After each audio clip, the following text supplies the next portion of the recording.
Bonjour à toutes et tous, j'espère que vous allez bien depuis cette première petite vidéo où je vous raconte le tout début de mon parcours de développement personnel et comment ça s'est mis en place. Et si vous ne l'avez pas regardé, ben, cherchez dans mes vidéos la première partie. Alors, une fois que tout ça s'est ouvert, j'ai commencé donc à communiquer. euh, J'étais pas encore clairaudiente, mais j'arrivais à voir. Alors au début, vraiment, j'avais peur, hein. Clairement, j'avais peur. Et puis, ça, ça, les présences qui étaient près de moi dégageaient quelque chose de très réconfortant, très agréable. À l'époque, je méditais pas du tout. D'ailleurs, je médite rarement encore aujourd'hui. Mais plusieurs fois, quand même, je me suis dit, tiens, on parle beaucoup de la méditation, j'ai envie d'essayer. Et en quelques jours, à un moment de méditation et à un moment hors méditation, j'ai ressenti un, je voudrais vous dire un câlin angélique, parce que c'est les mots qui me viennent, mais j'ai ressenti vraiment cette sensation que quelqu'un me prenait dans les bras, avec un amour juste indescriptible, parce que j'avais jamais connu ça, même pour mes enfants, ça me... et pourtant je sais que j'aime mes enfants, ça ne m'était jamais arrivé de sentir mon cœur j'avais l'impression qu'il était immensément ouvert et que ça débordait. C'était comme si ça bouillonnait d'amour. Et les deux fois, j'ai fondu en larmes, mais d'une puissance, ça m'était jamais arrivé. Donc, c'est là que je me suis dit, bon, t'es quand même sur le bon chemin. On te montre que tout va bien. À l'époque, je lisais beaucoup de livres sur les anges et j'avais besoin de sentir. Pourtant, juste avant ça, j'étais pas du tout là-dedans et j'étais croyante, mais pas comme ça et pas de cette manière-là. Il s'est développé quelque chose qui a fait que un lien s'est créé en fait avec l'invisible. Euh, et puis, donc j'ai commencé à travailler, donc vraiment concentrée sur moi, sur ma personne. J'étais pas encore dans l'écoute des émotions, j'étais pas encore dans mon rapport au corps, tout ça, ça c'est venu bien plus tard. J'ai vraiment mis longtemps à, comment dire, c'est même pas me trouver moi, c'est vraiment euh, arriver à gérer un petit peu tout ce qui se passait autour de moi, tout cet invisible que je sentais présent de plus en plus. Et il y a vraiment eu beaucoup d'introspection à cette période-là.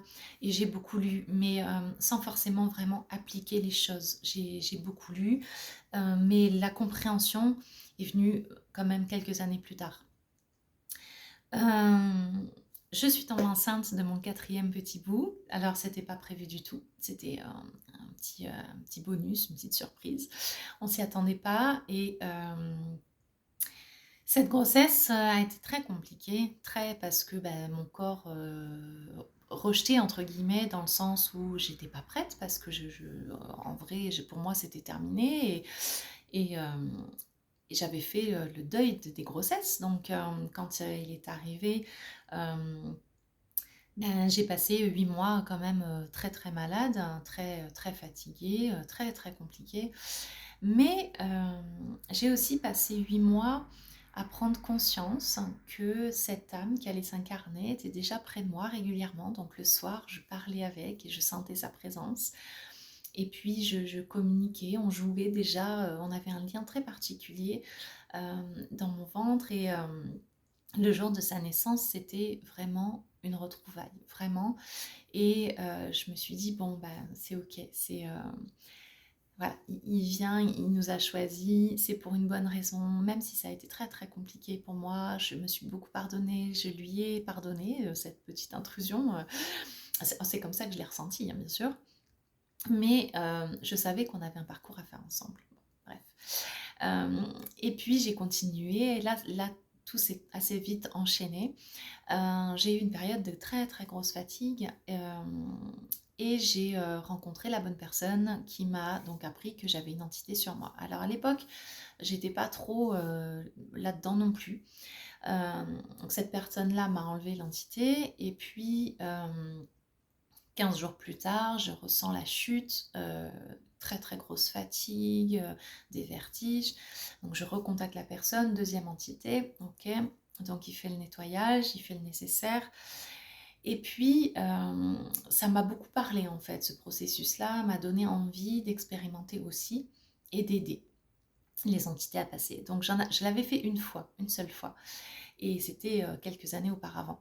Mais là, ça m'a beaucoup parlé et du coup, j'ai décidé d'expérimenter donc les passages d'âme que j'ai fait donc chez moi et puis après sur autrui. Et alors, quand j'ai commencé à développer ça, j'ai vraiment pris en compte également pas que le passage d'âme, mais tout le processus, pourquoi une entité vient s'accrocher sur soi.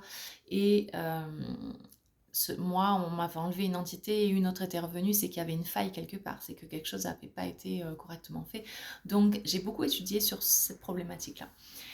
Et puis j'ai sauté un petit passage, mais avant d'avoir mon quatrième enfant, j'ai tout laissé tomber par rapport à la pâtisserie et je me suis positionnée plus dans les massages d'abord.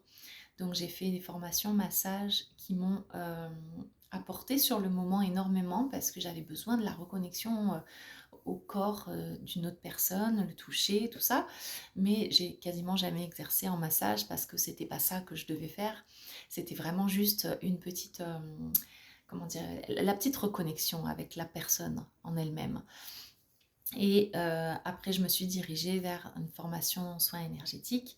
Alors c'est pareil, ça m'a beaucoup appris sur le moment, mais je ne pratique pas cette méthode-là parce que à un moment donné, donc après, une fois que mon petit dernier est né et où j'ai voulu me lancer, j'ai commencé à faire les formations que j'avais apprises, hein, mais ça ne me parlait pas et je m'ennuyais en fait. Et je me suis dit, bon, c'est juste que tu n'es peut-être pas faite pour faire les choses que tu apprends avec des protocoles bien précis. Ça ne me parlait pas, puis je m'ennuyais terriblement.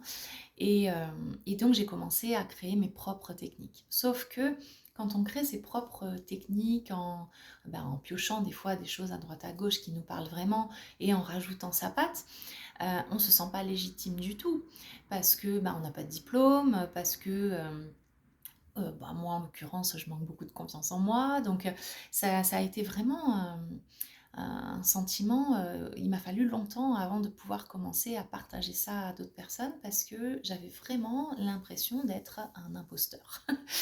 Et clairement, dans tout ce qui est soins énergétiques, développement personnel, c'est toutes les personnes, je pense, qui font ça, c'est qu'elles ont un don, c'est qu'elles ont quelque chose de différent par rapport à tous ces protocoles tout faits. Et beaucoup, je crois, beaucoup ont ce sentiment-là de ne pas le valoir, en quelque sorte, d'être un petit peu moins bien qu'eux, ou en tout cas, moi, je l'ai vécu et parfois je le vis encore. Et c'est difficile de se positionner et trouver sa place quand on a l'impression de ne pas être à la hauteur. Bref. Donc, j'ai beaucoup, beaucoup travaillé là-dessus.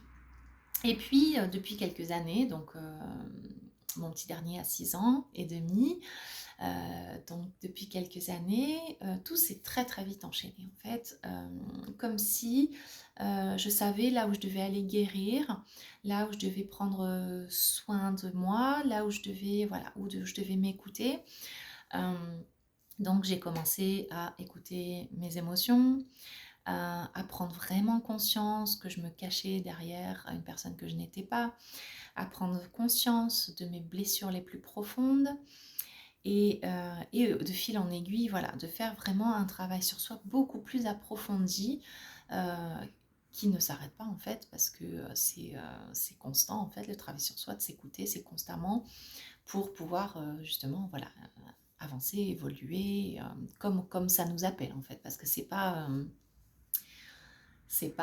un caprice, je veux être mieux qu'eux, c'est pas ça, c'est vraiment, ça m'appelle et c'est en moi, il n'y a que ça qui me, voilà, ça m'a, enfin, peut-être parce que c'est mon métier aussi maintenant, mais ça m'attire tellement, c'est en moi, ça fait partie de ma vie intégralement. Et, euh, et c'est ce qui me plaît de partager aux autres, c'est ce qui me plaît d'aider les autres à cheminer comme je l'ai fait et comme je continue de le faire. Voilà. Donc, deuxième épisode terminé pour aujourd'hui avec cette suite. Et puis le prochain épisode, je vous raconterai jusqu'à aujourd'hui, peut-être que j'arriverai pas à faire tout en un enregistrement, mais par quoi je suis passée, sur quoi j'ai travaillé pour me libérer au maximum des choses. Voilà. Je vous souhaite une très très belle journée et je vous dis à bientôt.